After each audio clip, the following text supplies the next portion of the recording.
오늘 함께 나눌 말씀 잠언서입니다. 잠언 1장 20절에서 33절입니다. 잠언 1장 20절에서 33절입니다.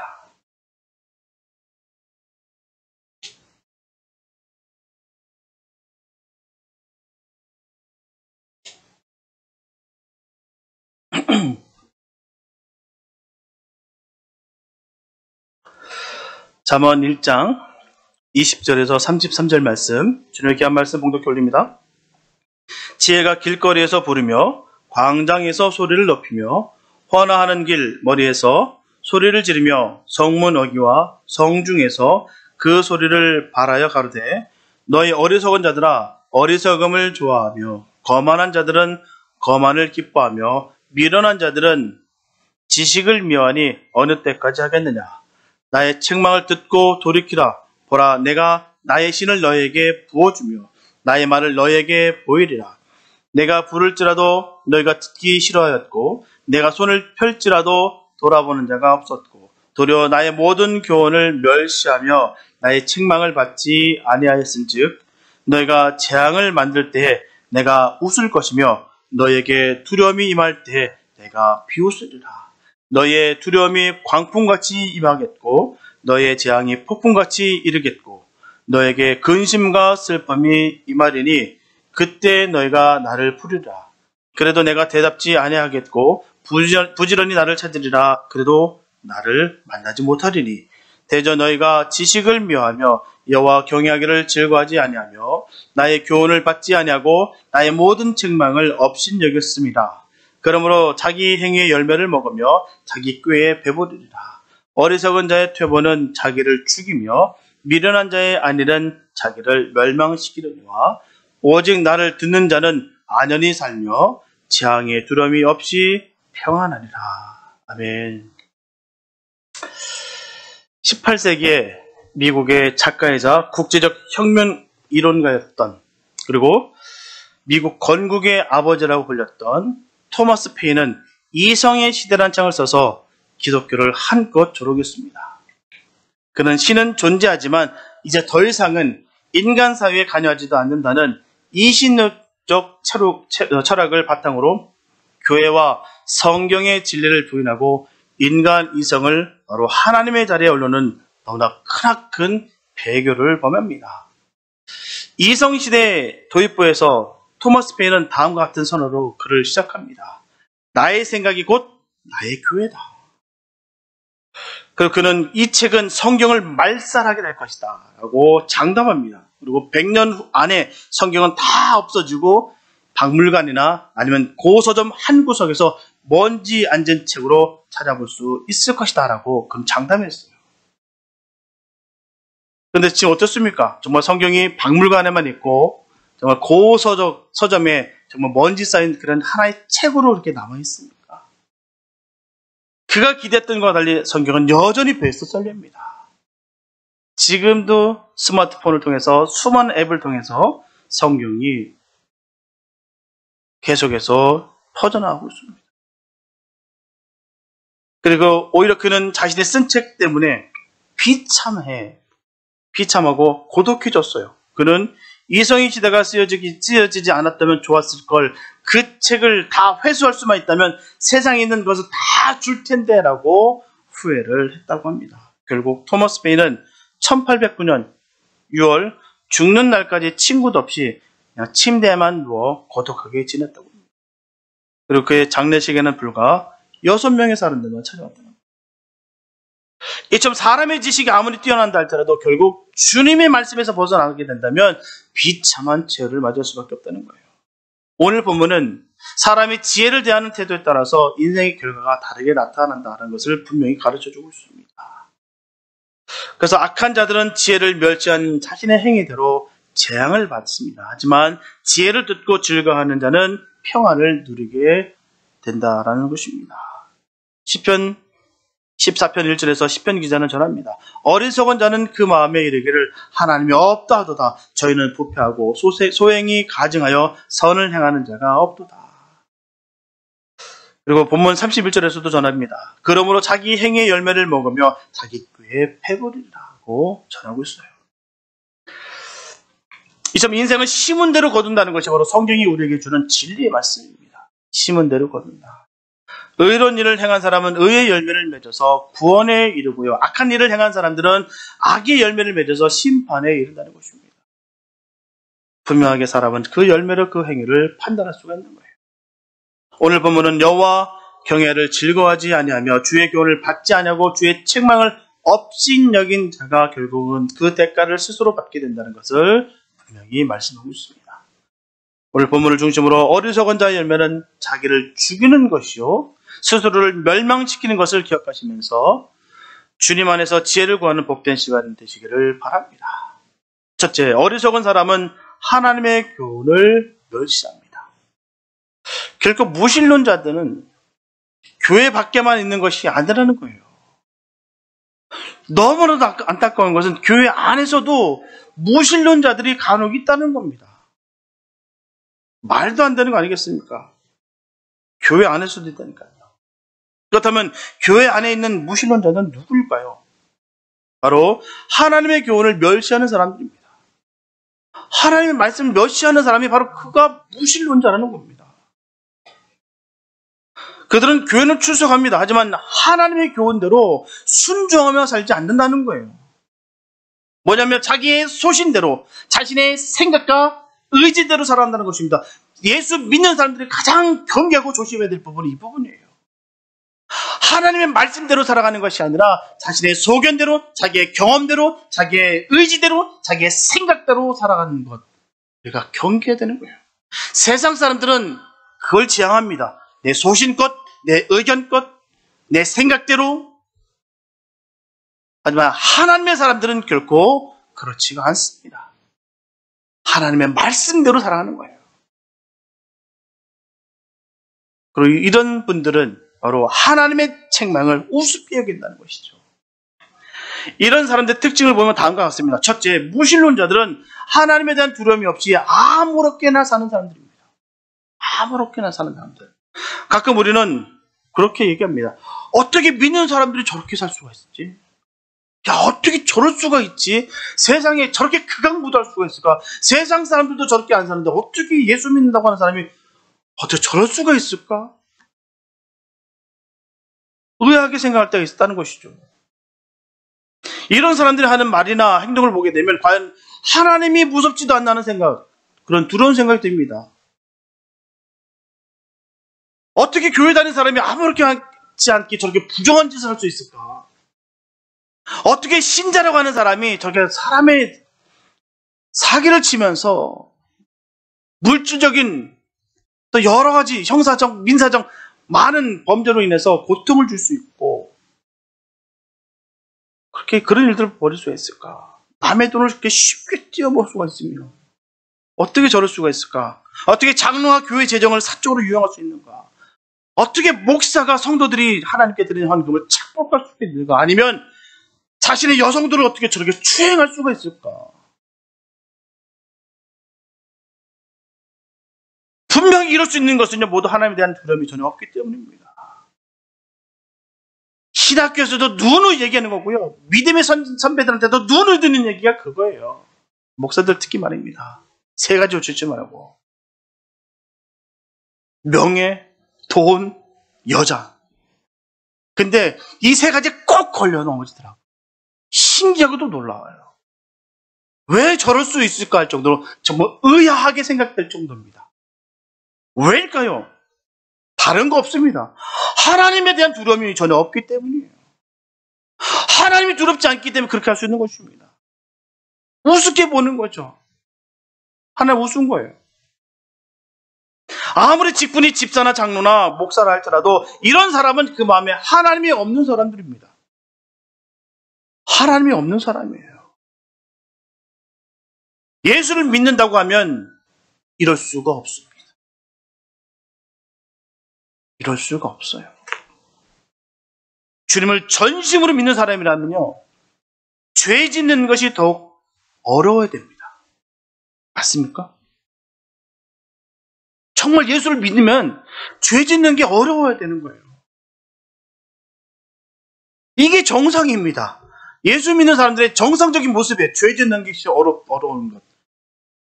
절대로 죄 짓는 것이 쉬운 것이 아니에요. 내 안에 예수가 있으면요. 안 그렇습니까?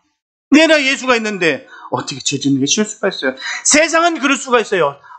죄 짓는 게 얼마나, 곳곳에 죄 덩어리가 얼마나 많은데. 나도 얘기합니다. 죄가 많아요. 죄 짓는 거, 죄 질 수 있는 것들 되게 많습니다. 그러나 주님이 없기 때문에 죄 짓는 것이 쉬운 것이죠. 주님이 사람들, 그 안에 주님을 믿는 자들은 죄 짓는 것이 어렵습니다. 저 여러분들은 죄 짓기 어렵게 되시길 축복합니다. 그 축복의 길이에요. 죄 짓는 것이 어려워야 되는 거예요.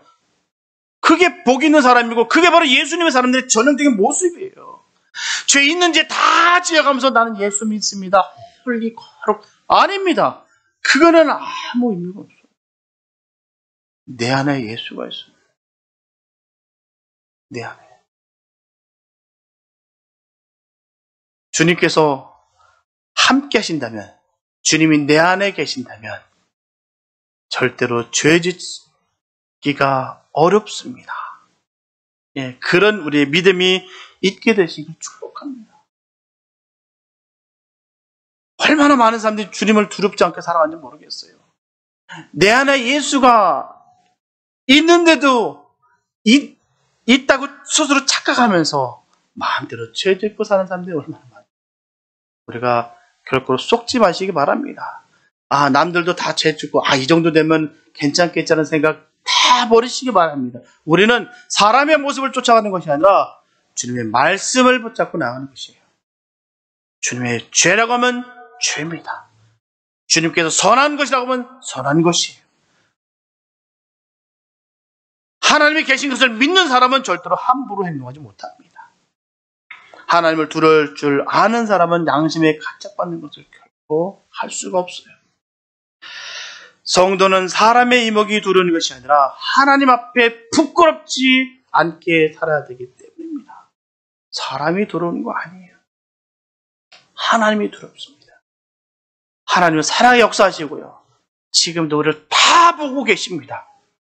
다 보고 계신데 무슨 담력으로, 무슨 배짱으로 우리가 죄를 이렇게 함부로 지을 수 있을까요? 둘째, 무신론자들은 하나님의 능력을 믿지 못하기 때문에 어려움을 당할 때 쉽게 낙심합니다. 사람은 고난과 시련을 겪어보면 그때 비로소 그 믿음의 진리를 알 수가 있어요. 교회 생활에 열심이고 보기에는 믿음이 좋아 보이던 사람이 어려움을 당할 때 쉽게 좌절하고 낙심하는 경우를 우리가 보게 됩니다. 이것은 하나님 계심을 믿지 못하기 때문이에요. 이게 답입니다. 수많은 우리가 상담하고 성도들과 함께 나눌 때 그거예요. 예수를 꽉 믿으면 됩니다. 예수 믿으면 되는데 예수 믿지 못하기 때문에 두려운 거예요. 예수 믿지 못하기 때문에 낙심하는 것이고요. 다 답은 알고 있습니다. 그러나 이 답을 아는데도 불구하고 거기서 헤어나지 못해요. 그게 참 안타까워요. 목사된 입장에서 가장 안타까운 게 그런 부분이에요. 하나님을 증거할 때, 하나님을 믿지 않을 때 가장 가슴 아픕니다. 결코 낙심에 빠질 일이 아닌데, 결코 실망에 빠지고 좌절에 빠질 일이 아닌데, 왜요? 예수만 믿으면. 본인이 자꾸 이 부분을 부인하고 인정하지 않는다는 것이죠. 그래서 우리가 교회에 출석하지만 무신론자처럼 살아가는 경우가 너무나 많습니다. 그래서 우리는 항상 깨어 있어야 될 줄 믿습니다. 깨어 있어야 돼요. 항상 영적으로 예민해야 됩니다. 주님의 말씀이 무엇인지, 주님의 의도가 무엇인지, 주님께서 우리에게 무엇을 요구하시는지 우리가 영적으로 예민해야 됩니다. 어리석은 자가 되지 않도록 주님의 지혜로 살아가게 되시길 축복합니다. 주님 주신 은혜로 살아야 돼요. 마틴 루터가 종교개혁을 할 때 교황청으로부터 너무너무 많은 핍박을 받습니다. 그 당시에는요, 무시무시한 세상이었어요. 종교법에 의해서 그냥 생사람이 죽는 지대입니다. 너무나도 살벌하고 무서운 시대예요. 그 교황청으로부터 너무 심하게 반발하고 핍박을 당할 때 그게 크게 그는 시리에 빠진 때가 있었어요. 이를 본 그의 아내는 그를 책망하기 위해서 어떤 행동을 했냐면 하나님 돌아가셨다라고 통곡을 했다는 거예요. 하나님 돌아가셨다. 왜냐고요? 그 살아계신 하나님을 믿지 않는 그 남편의 모습을 보고 통곡을 한 것입니다. 분명히 능력이 하나님이 살아계심을 믿는다면, 그 하나님이 우리 곁에서 돕고 계심을 믿는다면 우리는 결단코 좌절하고 낙심하지 않습니다. 내가 좌절하고 낙심하는 것 회개하시기 바랍니다. 그거는 회개될 부분이에요. 위로를 사람한테 받을 필요를 얻는 것이 아니라 회개될 부분입니다. 주님으로부터 내가 위로받아야 될 부분이에요. 우리 이 부분에 대해서 명확하게 알아야 됩니다. 능력이 하나님, 살아계신 하나님을 내가 믿는다면 좌절할 수가 없습니다. 왜요? 주님이 살아 역사하시고 분명히 해결하실 것을 내가 믿기 때문이죠. 분명히 하나님이 역사하십니다. 분명히 하나님이 살아계십니다. 하나님께서 전능하신 분이세요. 능치 못함이 없으신 분입니다. 그분의 말에 의해서 모든 것이 이루어지고 역사하시는 거예요. 모든 우주 만물이 주님의 이름 말씀에 의해서 운영되어지는 것입니다. 그런데 내 사소한 일 하나 주님께서 책임지지 못하겠습니까? 내한테 얽혀설켜 있는 이 문제 하나 정도 우리 주님께서 해결치 못하시겠습니까? 내가 낙심하는 것은 우리 살아 역사하신 하나님을 믿지 못했기 때문에. 애굽을 떠난 이스라엘 백성들이 어떻습니까? 홍해 앞에서 왜 그렇게 좌절했을까요? 그 수많은 기적들을 봤습니다. 애굽에 10가지 쟁이 쏟아져 보는 것을 무섭게 역사하시는 걸 봤어요, 하나님께서. 그래서 바로가 시퍼렇게 찔려서 내보내는 것을 봤습니다. 역시 하나님이, 그 하나님께서 우리를 건지셨구나. 430년 동안 우리를 노예로 이곳에서 있었던 우리들을 건져내 주셨구나. 그랬던 그 사람들인데도 불구하고 홍해에 딱 가로막히는 순간 좌절했어요. 왜 그랬을까요? 자신들을 이곳까지 인도해 오신 하나님에 대한 분명한 믿음이 없었기 때문에. 다른 설명이 없어요. 우리가 수많은 이런저런 많은 핑계를 댑니다. 우리 스스로 말이에요. 내가 겪는 고통은 너무너무 힘든 고통이고 남들과 비교되지도 않은 그런 나에게 큰 문제야 라고들 핑계합니다. 그러나 주님 앞에는 핑계될 수 없어요. 다른 거 아닙니다. 주님을 믿지 못하기 때문에, 주님을 확신하지 못하기 때문에. 우리 이 부분에 대해서 명확하게 돼요. 그 수많은 사람들 벌벌 떨 때 왜 모세는 떨지 않았을까요? 왜 담대했을까요? 모세는 하나님 계심을 믿었습니다.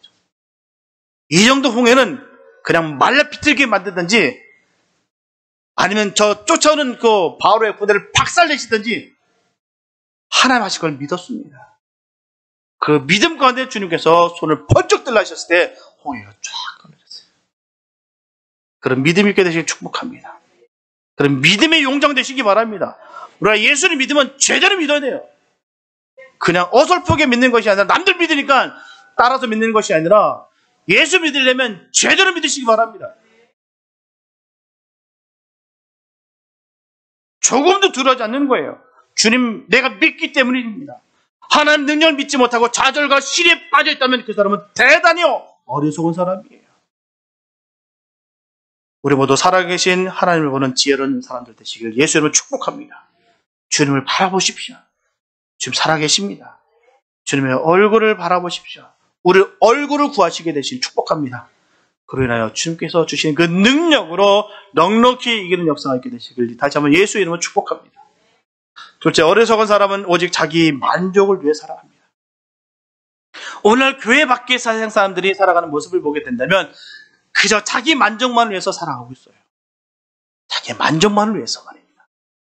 그래서 돈과 명예와 쾌락과 권력 이런 것들을 얻으려고 아주 눈이 뿌락합니다. 혈안이 돼 있어요. 남들보다 더 많이 가지려고요. 남들보다 더 높아지려고요. 그런데 성경은 이런 것이 바로 어리석은 자라고 말하고 있습니다. 어리석다라고 얘기했어요. 디모데후서 3장 1절에서 5절 말씀 길지만 전합니다. 내가 이것을 알라 말세에 고통하는 때가 이르느니 사람들은 자기를 사랑하며 돈을 사랑하며 자긍하며 교만하며 회방하며 부모를 거역하며 감사치 아니하며 거룩하지 아니하며 부정하며 원통함을 풀지 아니하며 참소하며 절제하지 못하며 사나우며 선한 것을 좋아 아니하며 배반하여 팔며 조급하며 자고하며 쾌락을 사랑하기를 하나님 사랑하는 것보다 더하며 경건의 모양은 있으나 경건의 능력은 부인하는 자니 이 같은 자들에게서 내가 돌아주라. 축 나열된 주님의 말씀 잘 생각해 보십시오. 나는 어떤 것이 있는지요. 때때로 난 조급하지 않았나. 때때로 난 자긍하지 않았나. 때때로 나는 정말 쾌락을, 때때로는 돈을, 때때로는 나만을 사랑하지 않았나. 점검할 필요가 있습니다. 말세에 고통하는 때가 이른다라고 전하면서 이렇게 될 것이다라고 전하고 있습니다. 오늘날 세계에 얼마나 이런 일들이 벌어지는지 모르겠어요. 이참 사도 바울은 디모데에게 편지를 보내면서 말세에 고통하는 때가 이를 것이다 분명히 전하고 있다는 것입니다. 그리고 그 특징은 한마디로 말해서 자기 만족을 위해서 살아간다는 거예요. 자기 만족을 위해서, 나만을 위해서. 남은 어찌됐든 상관없고 나만을 위해서. 이렇게 인간성은 상실해됐고 오직 자기를 사랑하고 돈을 사랑하고 쾌락을 사랑한다는 것입니다. 이처럼 어리석은 사람은 자기만 사랑합니다. 그래서 부모도 모르고 이웃도 모르고 하나님께도 감사할 줄도 전혀 모르는 것입니다. 한마디로 무정하기 짝이 없어요. 철저하게 나만 하는 사람들이 얼마나 많은지 모르겠어요. 우리 주변에 이런 분들 없게 되시기 바랍니다. 서로가 서로를 나누고 섬기고 더 주기 위해서 그런 은혜가 있게 되시기 바랍니다. 교회는요, 경쟁하는 곳이 아닙니다. 세상 속에서도 경쟁하고 시골동살동했는데 교회까지 와서 경쟁하고 시기하면 어찌 살려고 말입니다. 결코 성경 그렇게 전한 적이 없어요. 알지 앉으라고 얘기했고 섬기라고 얘기했고 사랑하라고 얘기했지 경쟁에서 이기라고 한 적 없습니다. 늘 감사하라고 주님은 전하고 계신 거예요. 예수님께서는 누가복음 12장에서 어리석은 부자 얘기를 해주셨어요. 그 부자는 왜 그토록 어리석었을까요? 주님께서 예화를 두시면서까지도 왜 우리에게 이 말씀을 해주셨을까요? 그는 돈밖에 몰랐어요. 풍년을 주신 하나님께 감사할 줄도 모릅니다. 풍년이 이랬으니까 야 창고나 더 몇 개 더 짓자. 남한테 주기보다는 내 배 채우기 바빴다는 것이죠. 지금까지 고생한 일꾼들에게 그동안 수고했다는 따뜻한 말 한마디도 할 줄도 모릅니다. 그저 자기만 알고 돈만 알았어요. 그래서 주님이 이 어리석은 자여라고 말씀하시는 거예요. 이 어리석은 자여. 네 영을 오늘 가져가면 데려가면 너는 어떻게 되는지 아냐. 안타까운 마음으로 얘기했어요. 이 어리석은 자여. 그 말씀의 의미는 주님은 어느 누구일지라도 차별 없이 공평하게 부르신다는 거예요. 그렇기 때문에 하나님의 초청을 거부하는 사람들은 어리석은 자, 거만한 자, 미련한 자들입니다. 본문 24절과 25절에 보면 주님은 안타까운 마음으로 전하십니다. 내가 부를지라도 너희가 듣기 싫었고 내가 손을 펼지라도 돌아보는 자가 없었고 도리어 나의 모든 교훈을 멸시하며 나의 책망을 받지 아니한 자들이다. 이런 사람들에 대하여 하나님은 경고하시기를 재앙을 만나게 될 것이며 두려움과 근심과 슬픔이 임하게 될 것이다 라고 하셨어요. 얼마나 무서운 말씀인지 몰라요. 그리고 그때 그들이 하나님을 찾아도 결코 대답하지 않으시겠다고 했어요. 너무너무 무서운 말씀입니다. 내가 주님을 막 부르짖는데도 불구하고 주님께서 들으시지 않는다는 거예요. 대답지 않으시겠다는 거예요. 내가 너를 모른다는 것입니다. 본문 23절에 보면 나의 책망을 듣고 돌이키라. 보라, 내가 나의 신을 너에게 부어주며 나의 말을 너에게 보이리라 말씀하십니다.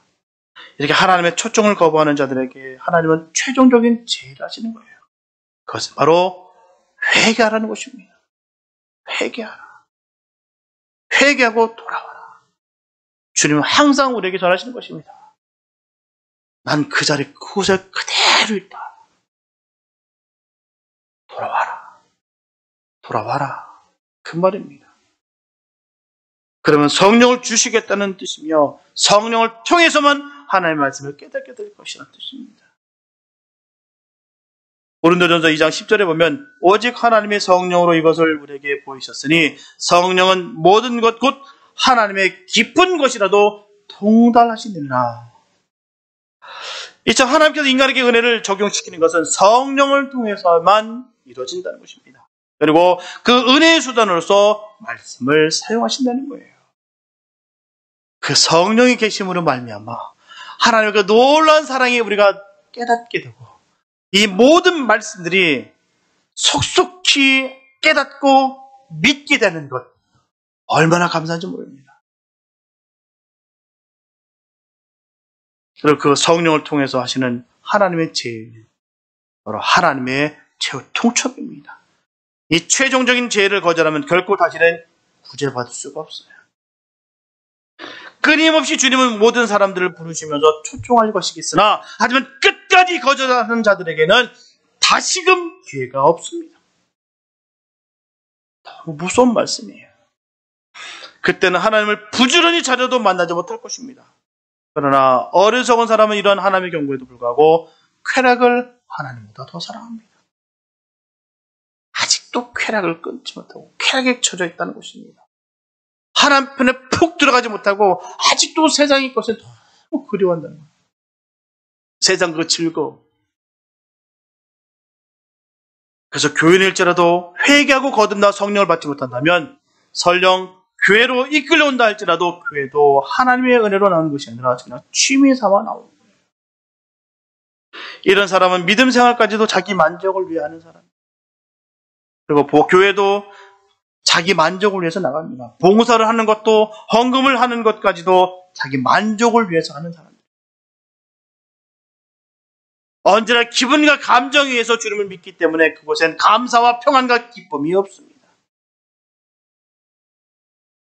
그렇기 때문에 어리석은 사람이에요. 믿음 생활하는 것은 내 만족을 누리기 위해서 하는 거 아닙니다. 주님을 위해서 하는 거예요. 그 감사한 마음으로 은혜 베풀어 주심에 생명 주심에 영원한 생명 주심에 감사하는 마음으로 주님 앞에 나가는 것입니다. 이게 믿음 생활이에요. 내 기분대로 내 만족대로 내가 하고 싶으면 하고 내가 말고 싶으면 말고 내 마음대로 내 소견대로 내 생각과 의지대로 그렇게 하려고 하는 때가 얼마나 많은지 몰라요. 그런 사람들을 볼 때마다 저는 가슴이 찢어집니다. 주님 제발 좀 사랑해 주세요. 만나주세요. 인격적으로 꼭 좀 만나주세요. 그래서 부르짖고 앞에서 기도하는 거예요. 제가 할 기도가 뭐가 있겠습니까? 세상에 제가 잘 먹고 잘 살게 해달라고 돈벼락 좀 맞게 해달라고 사업 좀 잘 되라고 해달라고 제가 그 기도하겠습니까? 목사가요. 우리 성도들 제발 하나님 다 만나주세요. 인격적으로 꼭 좀 만나주세요. 예수에 푹 젖어서 예수 외에는 없다라고 그렇게 고백하며 눈물 지며 정말 온 세상을 바라볼 때마다 기쁨으로 늘 찬양하는 그런 성도들 되게 해달라고 그거 기도하는 거예요. 그런 은혜가 있게 되시길 축복합니다. 내 기분대로 내 감정대로 예수 믿는 거 아니에요. 감사로 은혜로 그런 은혜가 우리에게 있게 되시길 축복합니다. 절대로 나의 기분과 감정이 중요한 것이 아니에요. 신앙생활에 있어서 나의 기분과 감정은 아무 의미 없습니다. 주님의 뜻과 의미가 중요한 거예요. 주님이 중요한 것입니다. 하나님이 위대하신 것이고 하나님이 소중하신 것입니다. 나는 아니에요. 우리는 아닙니다. 주님의 사랑을 알고 주님의 마음을 우리가 알아야 될 줄 믿습니다. 나의 기분과 감정 따위는 중요한 것이 아니에요. 우리 신앙생활에 있어서 그건 아무것도 아닙니다. 그래서 예수님의 사람들은 나를 버리고 주님의 십자가를 함께 지고 가는 거예요. 이게 바로 예수님의 사람들입니다. 바로 주님의 자녀들이라는 것이에요. 나는 버리고 주님의 십자가를 지는 것. 나는 죽고 예수로 사는 것. 이게 바로 예수님의 사람들의 모습입니다.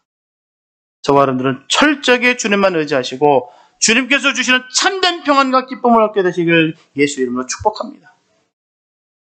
셋째, 어리석은 사람은 뒤늦게 후회합니다. 본문에서 전하고 있듯이 지혜가 길거리에서 불러도 대답이 없습니다. 광장에서 소리를 높이며 환하는 길머리에서 소리를 질러도 반응이 없습니다. 성문 어귀와 성중에서 소리를 지르기를 언제까지 이렇게 살겠느냐. 나의 책망을 듣고 돌이키라 하여도 들은 채 못 들은 채 합니다. 하지만 뒤늦게 후회를 한다는 거예요. 본문 27절에 보면 너희의 두려움이 광풍같이 임하겠고 너희의 재앙이 폭풍같이 이르겠고 너에게 근심과 슬픔이 임하니라. 이처럼 두려움이 광풍같이 임한 후에라는 것입니다.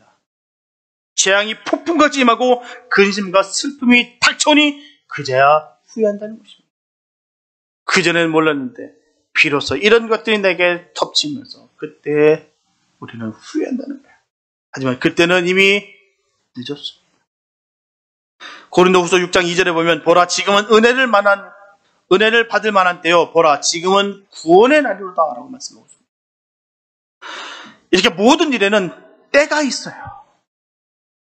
때가 있습니다. 이 기회를 놓치면 큰일 납니다. 때가 있어요. 때가. 젊다고요? 건강하다고요? 자신하지 말기 바랍니다. 겸손해야 돼요. 때가 있다니까요. 부모님께서 공부해라, 학교 열심히 다녀라 해도 못 들은 척하고 못된 친구들과 어울렸던 그렇게 다녔던 그 사람이 나중에 어른 되면요 분명히 후회합니다. 아닐까요? 팡팡 놀았는데 나이 들어보니 이제 공부하고 싶어도 할 수도 없고 나이 들었으니 이제는 뭔가 할래야 할 수도 없고 기도도요 예배도요 건강할 때 할 수 있습니다. 기도하고 싶어도요 몸이 불편하고 몸이 건강 잃어버리면 기도도 못합니다. 건강이 있을 때, 내가 걸어 다닐 수 있을 때, 그나마 그래도 내가 운전하고 있을 때 목숨 걸고 예배 참석하시고 내가 목숨 걸고 기도하시기 바랍니다. 예배 장소에, 기도의 장소는 늘 사모하시기를 축복합니다. 그거 잃어버리면 하고 싶어도 못합니다. 그런 분들 내가 얼마나 많이 받을게요.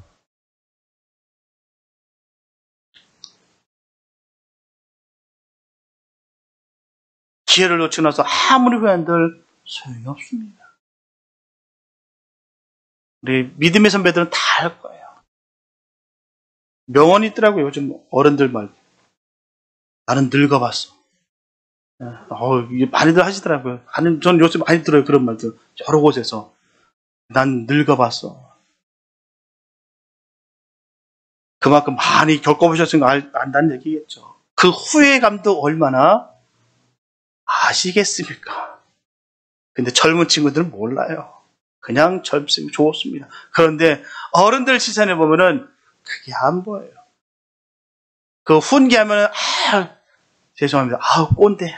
웃김 받고 그때 얘기도 하시더라고요. 나는 늙어봤어. 무엇을 심든지 심은 대로 걷는 것이 바로 자연의 이치며 바로 하나님의 법칙입니다. 믿으십니까? 법칙이에요. 심는 대로 걷는 거예요. 무엇을 심는가에 따라서 걷는다는 것입니다. 이 자연의 이치고 하나님의 법칙이에요. 하나님은요, 공평하신 하나님이십니다. 공평한 하나님. 믿으십니까? 하나님 공평하세요. 하나님 정의로우십니다. 그런 하나님이 되세요. 공평하신 하나님이에요. 절대로 평등의 하나님 아닙니다. 속지 마세요. 인본주의적인 생각에서는 평등을 외칩니다. 그래서 하나님을 굉장히 불평등한 또한 우리를 힘들게 하고 욕심쟁이 이렇게 폄하하는 인본주의적인 사상 같은 사람들 많이 있어요. 결코 우리는 기억하시기 바랍니다. 하나님은 공평하신 하나님이세요. 평등의 하나님 아닙니다. 노력하고 애쓴 사람들에게 더 많은 것을 얻게 되는 것이 정의로운 것입니다. 맞습니까? 내가 노력한 만큼 더 얻어가는 것이 정의로운 것 아닐까요? 내가 주를 위해서 내가 최선을 다해서 했을 때 하나님께서 복 주시는 것이 잘못된 것입니까? 내가 하나님에서 더 사랑하러 더 섬기며 주님께서 주신 그 명령을 내가 끝까지 준행하고 지켰을 때 하나님께서 복 주시는 것은 마땅한 것입니다. 분명히 주님께서 약속하셨기 때문에 반드시 그렇게 됩니다. 무엇이든지 심은 대로 걷게 하신다는 것이에요. 이런 일들은 예전도 있었고 지금도 있고 앞으로도 있을 것입니다. 심는 대로 거둘 것입니다. 하나님께서 약속하셨고요. 하나님은 그 모든 것들을 신실하게 역사하십니다. 그대로 이루어진다고요. 농부가 땅을 개간하지 아니하고 씨를 뿌리지도 않고 많은 작물을 얻으란다는 것 자체가 잘못되는 거예요. 안 그렇습니까? 땅이 아무리 넓어도 씨도 안 뿌리고 가만 벌어뒀는데 내년에는 좀 많이 좀 수확했으면 좋겠다. 말이 안 맞지 않습니까? 내가 얻기 위해서는 땅을 갈아엎어야 되고 씨를 뿌려야 되고 물을 대야 되고 수많은 시간을 거기에 투자해야 됩니다. 그래야 작물이 나는 거예요. 똑같다는 것이죠. 하나님께로부터 우리가 바르게 살기 원하신다면 귀한 것 심으시기 바랍니다. 내가 주님을 사랑하지도 않으면서 내가 헌신도 하지 않으면서 나는 왜 이렇게 복을 받지 못할까 한탄만 하지 마시고 내가 주를 위해서 내가 무엇으로 헌신할까? 나에게 생명 주신 것에 내가 무엇으로 내가 보답할까?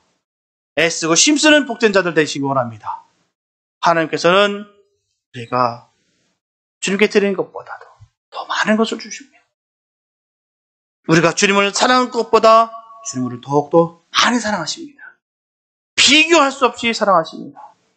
그러니까 아무 공로도 없이 우리가 믿었던 것뿐이었는데도 불구하고 우리가 영원한 생명을 얻을 거 아니겠습니까? 그 주님을 온전히 믿으시고 사랑하시기 바랍니다.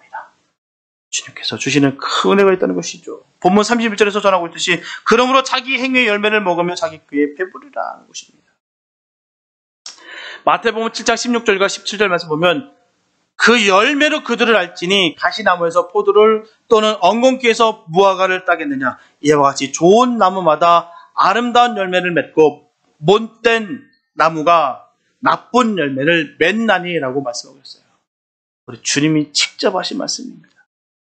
이렇게 사람이 아무리 겉으로 의롭지 않다 할지라도 그 열매가 그 행위를 말해주는 것이므로 그것이 비록 회칠한 무덤일지라도 쉽게 알아볼 수가 있는 것입니다. 아무리 회칠하고 아름답게 포장했다 할지라도 그 안에는 썩음, 저주, 죽음이라는 거예요. 성경에 나오는 바리새인과 서기관들은 당시 훌륭한 지도자들이었습니다. 엘리트 집단이었습니다. 그래서 그들은 613종이나 되는 그 엄격한 율법종을 자랑스러운 신조를 내세우고 다녔습니다. 그리고 그들은 존경의 깃발을 들고 경건의 나팔을 불며 군중 앞에 나서기를 너무나도 좋아했어요. 그러나 예수님은 마태복음 23장 27절에서 그들을 준엄하게 엄하게 책망했습니다. 화 있을진저 외식하는 서기관들과 바리새인들이여 회칠한 무덤 같으니 겉으로는 아름답게 보이나 그 안에는 더러운 것이 가득하도다. 얼마나 무서운 말씀입니까? 하나님께서 이렇게 바리새인과 서기관들의 외식을 책망하던 주님께서 오늘 저와 여러분들을 보시고 이 회칠한 무덤 같은 자들하고 책망하시지 않을까? 두려운 마음으로 우리가 맺은 열매를 되돌아보시기를 축복합니다. 과연 난 무슨 열매를 맺고 있는지. 위장하고 포장하고 외식하고 가식했던 모든 것들이 주님 앞에 여실히 다 드러난다. 이 회칠한 무덤이라. 얼마나 그 말씀이 무서운지 모르겠어요. 정말 예수를 믿으면 믿을수록 정말 감사가 넘치며 또한 얼마나 우리가 예수를 잘 믿어야 될지를 명확하게 보입니다. 내가 얼마나 나태했던지, 내가 얼마나 지금까지 교만했고 얼마나 자고했던지 그게 점점 가슴을 때립니다. 말씀을 읽을 때마다 말씀을 내가 깊이 파고들면 들수록 그 주님의 그 외침이 들려진다는 거예요. 얼마나 아프든지. 화 있을 진짜 이 외식하는 자들아. 회치한 모든 네 속이 시커멓구나. 더럽구나. 너무나 무서운 말씀이에요. 우리는 분명 사실은 성령의 열매인지 아니면 육신의 열매인지 주님 앞에서는 숨길 수 없는 것이므로 다 내어놓고 결산할 때가 이럴 것입니다. 틀려면 사실이에요. 그래서 제가 이 생명을 갖고 다니면서 전하는 것이에요. 왜 전할까요? 이게 분명히 우리에게 앞에 있는 현실이기 때문입니다. 주님 앞에 우리가 다 앞에 그대로 서 있을 때가 곧 오기 때문입니다. 그래서 전하는 거예요. 요한복음 5장 19절에 보게 되면 선한 일을 행한 자는 생명의 부활로 악한 일을 행한 자는 심판의 부활로 나오리라. 분명 주님 말씀하셨습니다. 분명하게 우리의 삶은 이 세상에서 70, 80년으로 끝나는 것이 아니에요. 만약 사람의 생이 이 세상의 것으로 만약에 다 끝난다고 한다면 인생은 바로 동물과 다를 바가 없습니다. 그러나 인간은 동물과는 달리 육체 속에 영원한 삶을 사는 영혼이 있어서 내세의 삶이 보장되어 있다는 것입니다. 이 사실을 깨닫지 못한 사람이 가장 불쌍한 사람이에요. 죽음은 끝이지 뭐. 70년, 80년 잘 살다가 간다. 그게 끝이 아닙니다.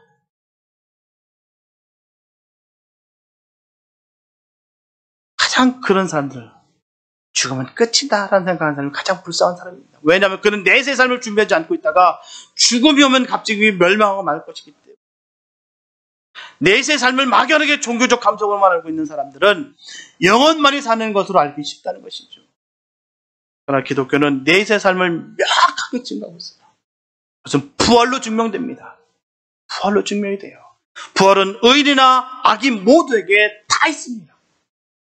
그래서 선한 일을 행한 자는 영원한 생명을 얻기 위해서 부활체로 나오고요. 악한 일을 행한 자는 영원한 심판을 받기 위해서 부활체로 나오는 것입니다. 틀림없는 진리예요. 이 사실을 믿으십니까? 이 사실을 믿으면 우리가 어떻게 살아야 되겠어요? 이 사실을 내가 부인하고 부정하면 내가 모르겠으나 이 사실을 믿는다고 한다면 우리는 어떻게 살아야 될까요? 반드시 부활할 텐데. 그래서 양은 오른편에 염소는 왼편에 서서 심판주이신 예수 그리스도의 판단을 받게 된다는 것입니다. 즉 그들의 이 땅의 삶의 열매가 곧 심판의 표준이 되는 것입니다. 삶을 그냥 사는 것이 아니라는 사실을 우리 명심해야 될 줄 믿습니다. 이런 사실을 꼭 기억하시기 바랍니다. 우리 주님 앞에 반드시 그 심판 때 쓴다. 우리는 반드시 쓴다. 어느 누구 예외 없이 쓴다. 그럼 우리는 어떻게 살아가야 될까요? 있는 그 열매를 그대로 주님 앞에 심판받습니다. 아까 말씀드렸다시피 무신론자들, 신자들이 얼마나 많은지 몰라요. 그렇게 수많은 범죄를 했는데도 불구하고 살아간다는 거예요. 어떻게 그런 극악무도한 짓을 할 수가 있으며 어떻게 그렇게 할 수가 있습니까? 주의 종이라는 사람들이 말이에요. 분명히 눈을 얘기하고 눈이 조심해야 될 부분 세 가지 늘 눈이 해야 돼. 그 세 가지 꼭 걸려서 너무 신기하고도 놀라워요. 어쩜 저럴 수 있을까? 그래서 기도가 해야 됩니다. 주의 종 넘어지는 거 쉬워요. 그만큼 쉽다는 얘기입니다. 그분들이 처음부터 그렇게 살겠노라고 다짐했을까요? 내가 신학교 가서 내가 열심히 해서 내가 음란하리라. 내가 열심히 노력하고 기도 열심히 해서 내가 명예를 엄청나게 내가 긁어모으리라. 내가 열심히 사역해서 내가 생명 다 바쳐서 내가 도를 긁어모으리라. 이런 주의 종이 누가 있었을까요? 저는 단 한 명도 없으리라고 봅니다. 그런데도 불구하고 넘어지더라고요. 명심하십시오. 저뿐만 아니라 모든 우리 믿음의 삶, 우리 모든 성도들이 다 명심하시기 바랍니다. 우리 삶의 열매가 곧 심판 앞에 표준이 됩니다. 우리 주님 앞에 반드시 쓰게 됩니다. 네가 단에서 그렇게 전했는데 너 음란했잖아. 네가 그렇게 선포했는데 너 뒷주머니 찾잖아.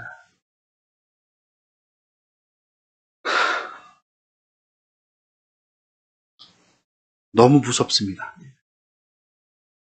너무 두렵고요. 우리가 명심하시기 바랍니다. 우리가 깨어있지 않으면, 우리가 주님을 두려워하지 않으면 누구나 이렇게 됩니다. 어느 누구도 그렇게 됩니다. 목사도 떨어져 나가는데요. 말해야 다른 바른 말이라고. 목사만큼 생명 걸고 목사의 목회 현장 뛰어난 사람 누가 있겠습니까? 세상 명예 다 버리고 주님 제공되겠다고 다 신학교 들어와서 그렇게 합니다. 그런데도 불구하고 예수님을 잃어버리고 사는 데에 얼마나 많은지 몰라요. 무신론자들이 얼마나 많은지 몰라요. 요즘 책도 나오더라고요.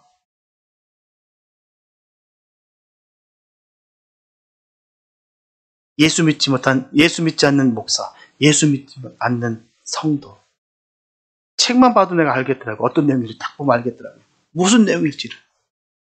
너무너무 두렵습니다. 주님은 살아계 역사하십니다. 하나님 지금도 분명히 살아계시고 영원 무궁토록 계십니다. 그 주님이 엄하게 말씀하셨어요. 너의 열매로 내가 심판하겠다라고. 우리는 정말 바로 살아되기 원합니다. 많은 사람들이 영생을 얻기 위해서 주께로 가기를 원치 않았으므로 그들은 영원히 죄 아래에 놓여있게 되는 거예요.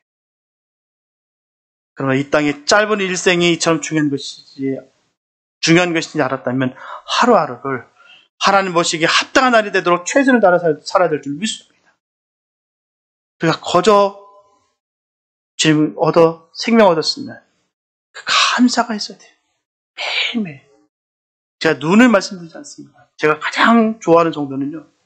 눈빛이 반짝반짝 빛나요. 주님 생각만 하면 너무 기뻐하는 눈이 반짝반짝 그 빛나는 그 눈빛이 너무 아름다워. 정말 보석 같아요. 그리고 주님 생각하면서 눈이 빨개지는 그 눈이 저는 세상에서 가장 이뻐요. 제가 이게 이쁜데 우리 주님 얼마나 이쁘실까요? 얼마나 좋으실까요? 그 모습 볼 때마다. 하루하루 살아갈 때 주님 보시기 합당한 삶, 그런 복된 삶 사시기를 축복합니다. 그래서 우리가 최선을 다해서 살아가는 거예요. 주님은 지금도 우리를 계속 함께 하십니다. 주님이 내 안에 계신데 어떻게 그런 일들을 우리가 할 수 있을까요? 무신론자적 삶을 어떻게 살 수가 있을까요? 세상 사람들, 아니 교회에 그런 사람들이 많이 있다 할지라도 저와 여러분들 그렇지 않게 되시길 축복합니다. 늘 주님 모시면서 늘 감사하시면서 그 살아 역사하신 그 주님을 찬양하시면서 승리하게 되시길 축복합니다. 사랑하는 여러분, 우리가 평안하게 사는 길은 두 가지예요. 보면 33절에서 분명히 전하고 있듯이 오직 나를 듣는 자는 안연히 살며 재앙의 두려움이 없이 평안해라. 그리고 이사야서 1장 18절과 19절에서 전하고 있듯이 여호와께서 말씀하시되 오라 우리가 변론하자. 너희 죄가 주홍 같을지라도 눈과 같이 씌어질 것이요 진홍같이 붉을지라도 양털같이 되리라. 너희가 순종하면 땅의 소산을 먹을 것이요 너희가 거절하면 배반하면 칼에 삼키리라. 여호와의 말이라. 참 책망과 교훈을 잘 듣고 순종하는 길이 생명의 복을 받고 평안하고 안연한 생활을 하는 길입니다. 사는 길이에요. 주님의 말씀에 늘 기울이시기 바랍니다. 늘 주님의 음성 듣기를 사모하시기 바랍니다. 주님께서 역사하시는 것을 지켜보시기 바랍니다. 주님께서는 살아 역사하십니다. 지금도 살아계시고 끝까지 역사하십니다. 예수님 우리를 귀찮게 하기 위해서 우리의 성령 보내주신 것이 아니에요. 성령께서는 온전하게 복된 길로 우리를 인도하기 위해서 우리가 성령 주신 것입니다. 성령의 인도하심을 받으시기 바랍니다. 성령의 이끌리심을 받으시기 바랍니다. 우리 이 땅 가운데 살면서 늘 성령이 주시는 그 사랑의 경고를 늘 듣고 순종하여 항상 어리석은 자가 아니라 지혜로운 자의 삶을 사시기를 축복합니다. 예수의 이름은 늘 승리하게 되시기를 축복합니다. 지혜자의 삶을 살아야 생명을 얻을 수가 있어요. 늘 주님의 말씀에 늘 기울여하시고 주님께서 주신 그 말씀에 우리가 100% 순종하면서 믿음을 지켜 승리하는 복된 자들 다 되시를 축복합니다. 세상 유혹에 넘어가지 마시고 늘 주님과 동행함으로 말미암아 승리하는 우리 모두가 되시기를 예수님의 이름으로 축원합니다. 기도합니다. 사랑하는 주님 감사합니다. 아버지, 우리가 주님의 은혜 가운데 살아가는 것을 다시 한번 기억하게 도와주시옵소서. 주님은 살아계십니다. 내 안에 계십니다. 그런데도 불구하고 어찌 내가 죄악 가운데 있을 수가 있겠습니까? 하나님, 우리가 주님 두려워하는 마음 갖게 하여 주시옵소서. 주님이 함께 하시는 것을 늘 깨닫게 하여 주시옵소서. 우리의 삶의 열매를 통하여 주님께서 심판하신다는 것을 늘 기억하면서 최선을 다하는 삶 살게 하여 주시옵소서. 늘 은혜와 평강이 넘치게 도와주시고 오직 주님만 생각할 때마다 눈이 반짝반짝 빛나고 주님 생각할 때마다 나의 눈물이 눈을 꽉 채우는 눈, 그런 복된 눈 되게 하여 주시옵소서. 내가 듣는 것은 세상의 사람들의 귀에 달콤한 말을 듣는 것이 아니라 주님의 음성 듣기를 소망합니다. 주님 말씀하시는 것을 내가 듣기 원합니다. 그 말씀 듣고 우리가 행하기를 원합니다. 하나님 역사하여 주시옵소서. 우리를 인도하여 주시고 복의 복을 더하여 주시옵소서. 주께서 이끄실 줄 믿사옵고 우리를 원하신 예수님의 이름이 됐습니다.